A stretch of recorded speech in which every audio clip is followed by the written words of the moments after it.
Thanks for coming in, Ibrahim. It took us a while to organize it, but it's finally happening, yeah? Yes, thanks for having me. Excellent. It's good to also see you. It's been a while. 100%. Yeah, it's definitely been a while. And the last time we saw each other in person, it was in Nairobi, Kenya, if I'm not mistaken. Yes, absolutely. That was some 4 years ago. Wow. Back in That was 2022. 4 years ago. Yeah, that was 4 years ago. It's been a while. That kind of shows you as well, like how big this continent is, right? You know, people don't understand, for example, that you are much closer to Europe, you know, than you are even to us here in Tanzania, you know. And when I say you, I mean Sierra Leone, right? Yes. A lot of people, I get you. you know.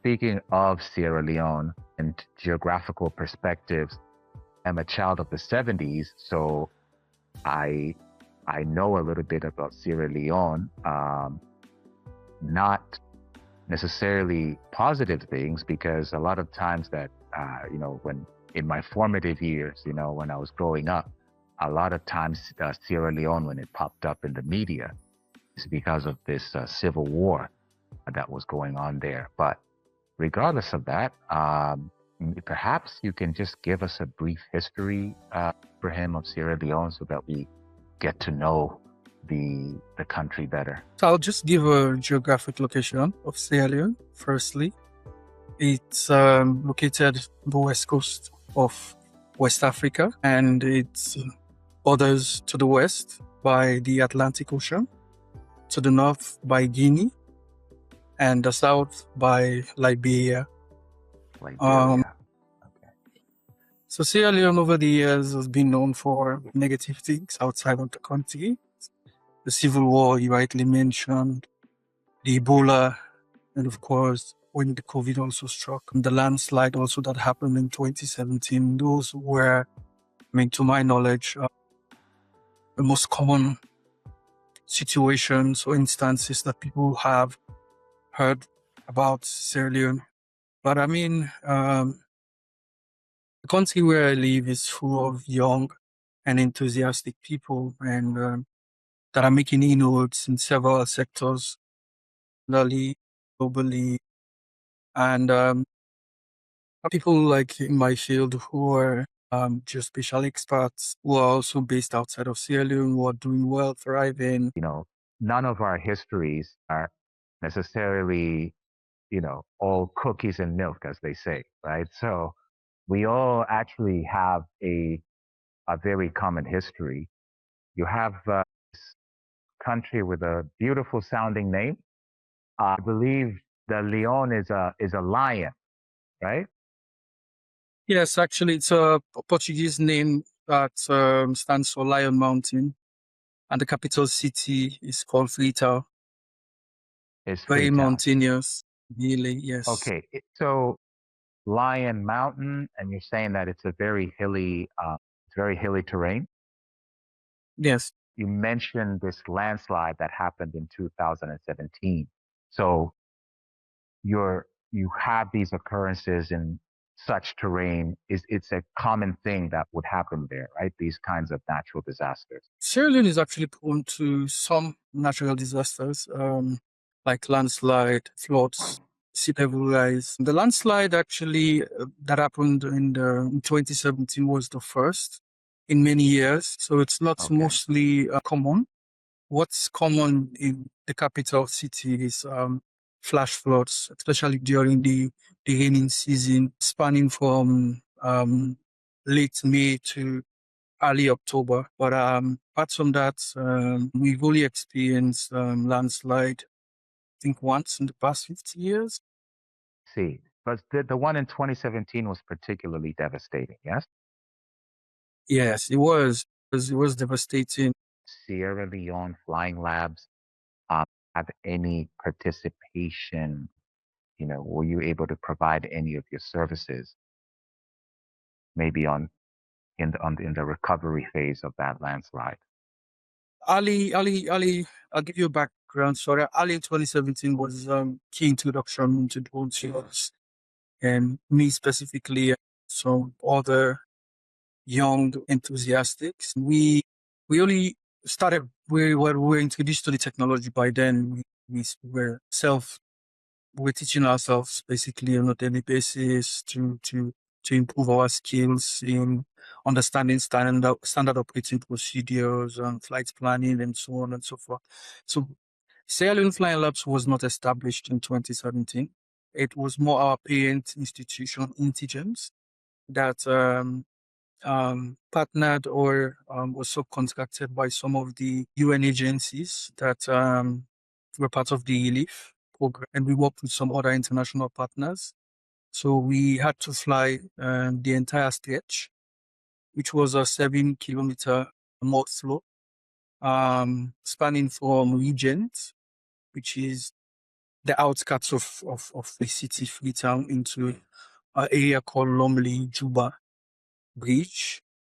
We flew the entire stretch, the 7 kilometer stretch, and we also did some socioeconomic surveys because most importantly, after the disaster struck, what was the aim was to understand how much it has affected people. So numbers of lives that were lost, properties that were damaged, and then potentially everything that was affected at the end of the day. So there was some sort of damage and loss assessment. After flying the entire stretch, we had surveyors on ground collecting information and data from affected people, trying to understand the size of their structure that was affected, how many members of the family or many people were in that structure at the time the disaster struck, and what items were present in the household to be able to quantify and come up with what in general has been affected by the most. That's very, very interesting, Ibrahim. And I can only assume at that time, artificial intelligence hadn't really come to the fore. So I assume that things were done, dare I say, manually. We actually used the drone manually to a certain extent. Well, we had a web mapping application that had been developed. It was developed back then for the Office of National Security, Disaster Department, which is now an agency on its own. It's now the National Disaster Management Agency. And we had to use that platform, web mapping application, to integrate the photogrammetric data that was captured. And then we were also able to use GIS in some of the ground information that was collected to understand the location, the number of people, the number of households that we are affected along, like I said, along the stretch. So it was a hybrid approach, integrating all of what we have been doing in the past to come up with a solution that can be used to make information, to make a decision, and informed decision. Would you say that after this disaster occurred, that this is exactly why one would need to set up a Sierra Leone Flying Labs in the country? Absolutely. It was one of the driving forces. I mean, when we started using the technology, I mean, the most common question we would ask ourselves is it possible to unite or talk to people outside of Sierra Leone that are also using this similar technology? And we always had that question. We always wanted to interface, interact, and I mean, be on the same scale as people who are also outside of Sierra Leone. So it was something we had already been thinking about. And when the opportunity came, through the introduction of the network, I mean, it was easy for us to just jump at it, to say we understand the technology to a certain extent. We want to build capacity locally. We want to also train locals and improve on the ecosystem. So if there is a network that can connect us, that can allow us to talk to people, learn from others, how it's done in other parts of the world, I mean, it's a welcome information. So 2 years on, that was the birth of the Sierra Leone chapter. The Sierra Leone chapter was established in September 2019. And ever since, we have been into so many projects in Sierra Leone, making sure or helping building the ecosystem in the country, from providing trainings for kids and young enthusiasts to university students and professionals outside of university. That's fantastic, Ibrahim. Could you explain just very briefly about then how you are currently structured? How does the structure of Intergems and Sierra Leone Flying Labs look like? So Intergems is actually the lead or license holder of the Sierra Leone Flying Labs, of which also I am a multidisciplinary consultant, and I provide extensive services as the technical operations manager at Intergems, and of course serving as the coordinator of the Sierra Leone Flying Labs. In its inception, there were 3 organizations part of the network. Unfortunately, we work with them now from time to time, but currently they're not partners, which is Intergems as the license holder, and we had Sensi Hub and Structure Build back then in the establishment of the network itself. We undertook a handful of projects. But as it is currently, it's Intergems and Flying Labs flying this network locally and making sure we build, even though we have also rolled out that are not yet finalized with potential institutions like the Jemison Academy, on engineering, name but a few. But we intend to also partner with the engineering department of the Foabe College, University of Sierra Leone, the Cochrane University, and also the geology department of the Fabric. In a way, you've already answered my next question because I was going to ask what the power of local means to you. But in a way, you've already answered it because that's what it's all about, right? You cannot have these synergies, you cannot have these collaborations if this was um, a foreign, you know, a foreign effort, a foreign initiative. All these things, all these organizations that are interlinked is literally by definition the power of local. Would you agree? Absolutely, absolutely. I do agree. We try our best to make sure we we're recognized nationally from what we do, and I think we are also gaining the recognition. I mean, externally, or not just what we put out there, but people also to recognize us from time to time from the activities we undertake and from the engagements we do. This is just something I want to just put out there as well. In terms of the ecosystem itself, we supported the Sierra Leone Civil Aviation Authority in developing the regulations for Sierra Leone, the drone regulations for Sierra Leone back in 2023. So that's really one of the projects we're happy for, we're grateful for. And currently, as I speak, we are also supporting the Ministry of Communications, Technology and Innovation in developing their own policy for Sierra Leone, along with 2 partner organizations, which is Nepal Flying Labs and We Robotics. So we are making inroads where it matters in Sierra Leone as an institution or as a network. Ibrahim, as you're explaining this to me and our audience, it just really occurs to me that you guys are very, very fortunate because this is exactly how I would say it. This is really almost like the textbook ideal way that you would want to co-create flying labs in any country because you really become embedded in the ecosystem. You are collaborating with the local civil aviation authorities. You're collaborating with these other key stakeholders. it's an approach that should be emulated, right? It should be, because it really makes you an integral part. That is Sierra Leone Flying Labs in your local ecosystem, not just for drones, but for other types of data analytic activities as well.